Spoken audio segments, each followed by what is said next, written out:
nome é Júlio Chandruhek, eu tenho 45 anos, né? Eu nasci numa cidadezinha bem pequena do interior do estado, Alecrim, distante 550 quilômetros da capital. Me formei em Química Industrial, então essa é a minha formação de graduação, mas fiz mestrado, doutorado, pós-doutorado na área de microbiologia e biotecnologia. Entrei na rede federal como professor em 2007, na então Escola Técnica da URGS, ainda não existiam os institutos federais, né? Fiz concurso pela URGS à época, entrei, fiquei lá como professor por aproximadamente 2 anos, e aí a Escola Técnica deixa de ser da URGS e passa a integrar a nova rede federal e o IFRS. Então, sou o IFRS desde a sua criação, há quase 14 anos já. Fui vice-diretor do campus Porto Alegre, ainda eleito enquanto escola técnica à época. Depois fui diretor de ensino também do campus por 4 anos, lá em Porto Alegre. Fui pró-reitor de pesquisa e pós-graduação do Instituto Federal do Rio Grande do Sul, na gestão da professora Cláudia, no seu segundo mandato. Fui pró-reitor por 3 anos. Deixei de ser pró-reitor, voltei para o meu campus, Porto Alegre. Fiquei lá durante 2 anos nas minhas atividades docentes e de orientador, professor, membro de comissões, e aí depois, com o infeliz acontecimento do falecimento do professor Oswaldo, meu querido amigo, disputei a eleição e fui eleito reitor do IFRS pela primeira vez, né, em substituição e em continuidade ao mandato do professor Oswaldo. E na sequência também, depois de 2 anos, fui novamente eleito reitor, aí sim, para um mandato de 4 anos, o qual eu atualmente exerço aqui na reitoria.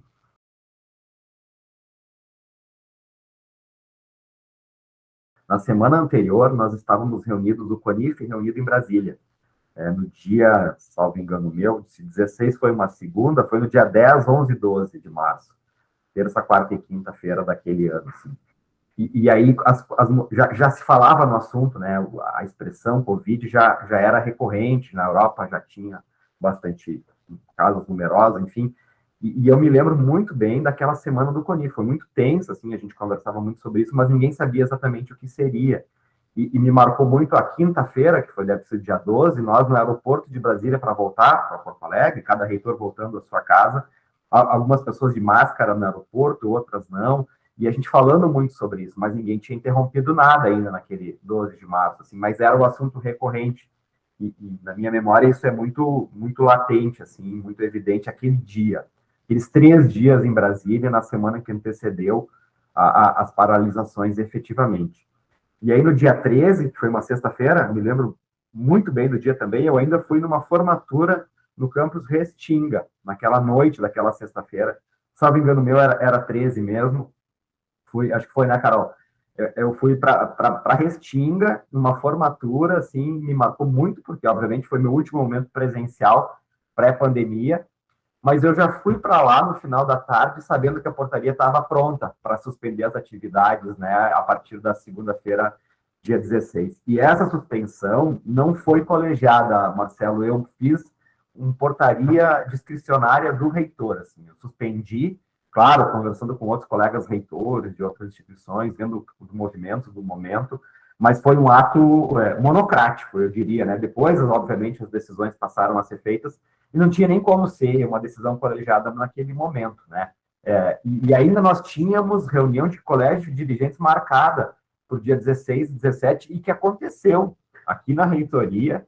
Os diretores gerais vieram a Bento Gonçalves e a gente fez uma reunião presencial já com as aulas suspensas. Assim, foi interessante, porque, obviamente, que foi o tema daquele momento, nem era essa pauta, né? A reunião já estava convocada para outros temas.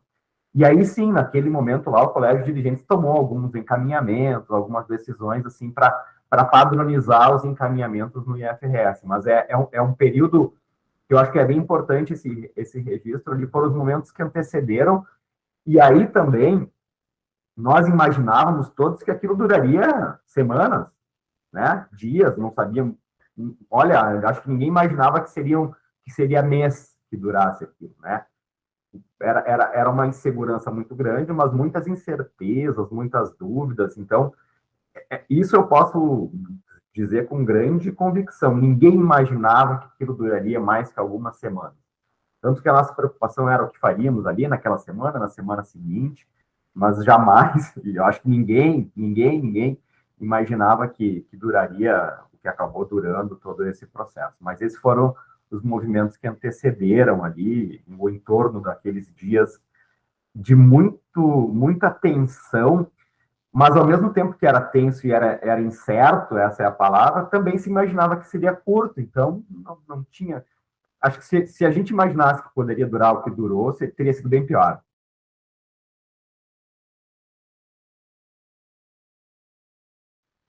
E aí eu sou um reitor que tento ser muito comunicativo eu respondo todo mundo. Então, assim, eu tenho infinitas mensagens de Facebook, de Instagram, de WhatsApp, e-mail, me xingando porque estava indo muito rápido, me xingando porque estava indo muito devagar, outros achando que estava indo também, justiça seja feita, né, que as coisas estavam indo no tempo certo, pais, vereadores, prefeitos, o que vocês imaginarem, assim, eu recebi de tudo, xingamentos extremos, assim, a gente chegou a ter, esse caso merece ser contado em algum momento, o portal Transparência exibe nosso contra-cheque, né, a Marcela e a Carol, de todo mundo. Eu tive meu contra-cheque exposto na internet, tá? Não que não seja público, ele é, mas como assim, olha, é fácil ficar em casa um salário na conta todo mês, né? Eu achei leviano, obviamente, né? Não faz sentido nenhum isso. Eu estava trabalhando 14 horas por dia, 16 horas por dia. Mas teve um fato interessante de contar. Não só eu, vários colegas tiveram isso também, né? E a Carol deve lembrar que em Bento a gente pegou e converteu 50 e poucos mil litros de um vinho que estava há mais de 10 anos parado no Campus Bento por questões judiciais. A gente conseguiu uma autorização do juiz para destilar o vinho, recuperar o álcool e transformar em álcool que ninguém tinha aqui na cidade. O hospital de Bento Gonçalves não tinha álcool para fazer a higienização mínima. E aí, até outro dia, eu fui aqui no Ministério Público de Bento por uma outra pauta, e o procurador me disse: pô, professor, aquela ajuda que vocês deram lá para o hospital e tal.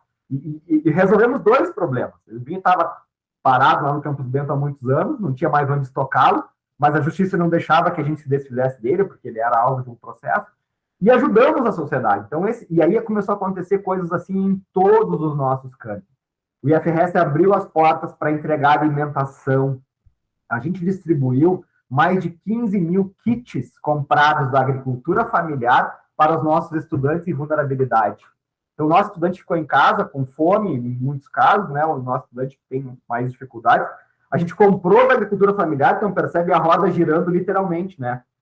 Compramos de quem precisava, que a gente comprasse deles, e entregamos para quem precisava mais ainda daquele alimento. Então, se fez muitas campanhas desse tipo, se fez muita formação mesmo que online para as pessoas, nunca se fez tanta palestra, tanto evento como a gente fez, porque virou, de certa forma, simples de fazer virtualmente. Então, a nossa participação na comunidade foi muito grande, para além da nossa finalidade, né? Isso que eu sempre digo, a gente não precisava ter feito isso, nós temos que fazer ensino, pesquisa e extensão. A gente fez muito mais do que isso no período pandêmico, e isso para nós é motivo de grande orgulho, e ajudou a minimizar um pouco os danos possíveis à nossa imagem nessas cidades, assim.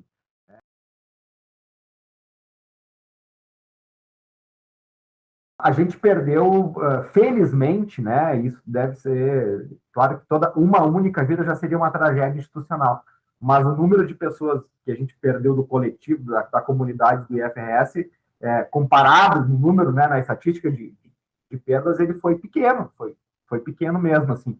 Eu perdi aí duas colegas que a gente perdeu, por coincidência, minhas amigas pessoais, assim, uma professora do campus Sertão, né, que faleceu logo no início, a professora Rosilene, que tinha sido minha contemporânea enquanto fui para a reitor de pesquisa, ela era diretora de pesquisa do Campus Sertão.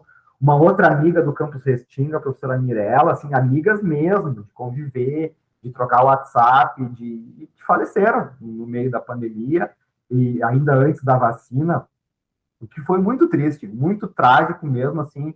Então, o número de colegas que a gente perdeu, e aí, repito, um teria sido uma lástima, e tive estudantes também que perderam vidas, né? E isso é um dano institucional irreparável. Claro que é um dano muito maior para as famílias, por óbvio, mas para quem tinha relação próxima, vai lembrar sempre desse momento da história, um marco ruim, né, de ter perdido um familiar.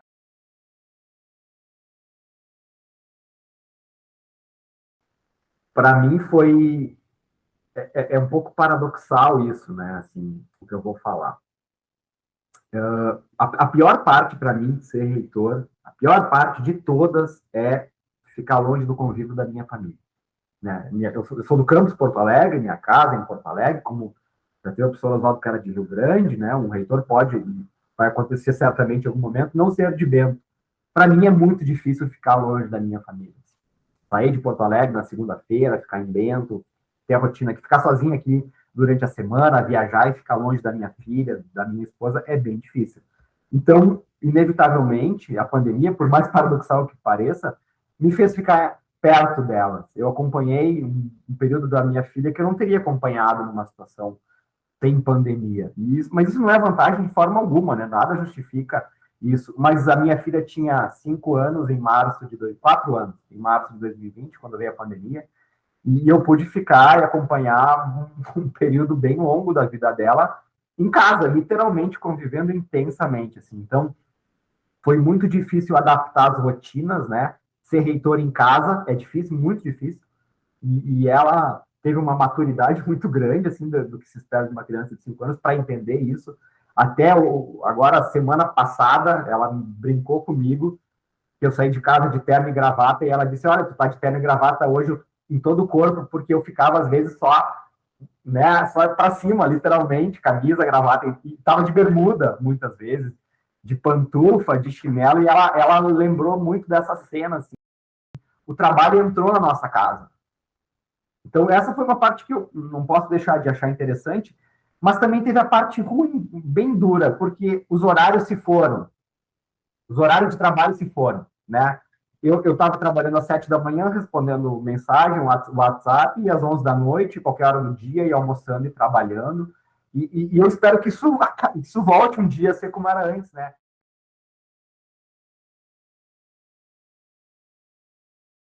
A gente acha que a gente foi vacinado aqui em junho de 2021, se eu não estou enganado, a primeira dose aqui em Bento. E aí Eu acho variou que município para município, né? Em Osório foi uma outra data.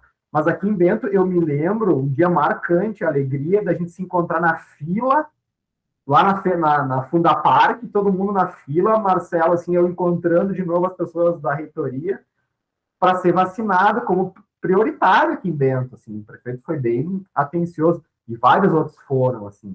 É um dia outro que eu me lembro como se fosse hoje, eu acho que foi junho, era um dia muito frio aqui em Bento, a gente indo lá para a Fundapark em fila, todos os servidores da reitoria, do Campus Bento, para ser vacinado.